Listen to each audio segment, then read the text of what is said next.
പഴയ ഡയലോഗൊന്നും പുതിയ തലമുറനോട് പറഞ്ഞിട്ട് കാര്യമില്ല.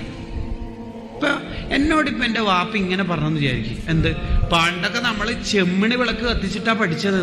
അപ്പൊ ഞാനൊക്കെ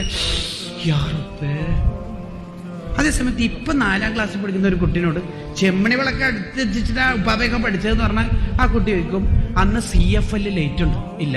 0 ബൾബുണ്ടോ? ഇല്ല. പിന്നെ ചെമ്മിണി വിളക്കല്ലാണ്ട് പിന്നെ എന്താ കത്തിക്കണ്ടേ? അത് കുട്ടികളുടെ അപ്ഡേഷനാണ്. അത് അവർക്ക് അദബ് കേട് എന്നല്ല നമ്മൾ പറയേണ്ടത്. നമുക്ക് കുട്ടികളെ ചേർത്ത് പിടിക്കാൻ പറ്റിയിട്ടുണ്ടെങ്കിൽ ഏതൊരു അധ്യാപകനും ഏതൊരു മോട്ടിവേറ്റർക്കും ഏതൊരു ഉസ്താദിനും ഈ കാലത്തെ മുഴുവൻ അതിജയിക്കാൻ പറ്റും.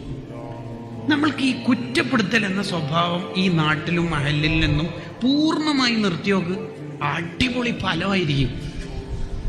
മുടി നീട്ടിയ ഒരു കുട്ടി ഒരു സഹാബിയോട് നബി സല്ലല്ലാഹു അലൈഹി വസല്ലം തങ്ങൾക്ക് പറയാനുള്ളത്, നല്ല മോനാ, മുടിയും കൂടി അത്രേ പറയാനുള്ളൂ. തഹജ്ജുദ് നിസ്കരിപ്പിക്കണം. ആരെ കൊണ്ട്? അബ്ദുല്ലാഹ് ഇബ്നു ഉമർ റളിയല്ലാഹു അൻഹുമയെ കൊണ്ട്. നബി തങ്ങൾ എന്താ പറഞ്ഞത്? നിഅമർ റജുല അബ്ദുള്ള, അബ്ദുള്ള നല്ല മോനാ. ആദ്യം അങ്ങനെ പറഞ്ഞു, പിന്നെ പറഞ്ഞു തഹജ്ജുദും കൂടി നിസ്കരിച്ചാൽ. അങ്ങനെ പറയലോടുകൂടി പിന്നെ അബ്ദുല്ലാഹ് ഇബ്നു ഉമർ ഞങ്ങൾ രാത്രി കുറഞ്ഞ സമയം ഉറങ്ങി, ബാക്കി ഫുൾ ടൈം തഹജ്ജുദാണ്.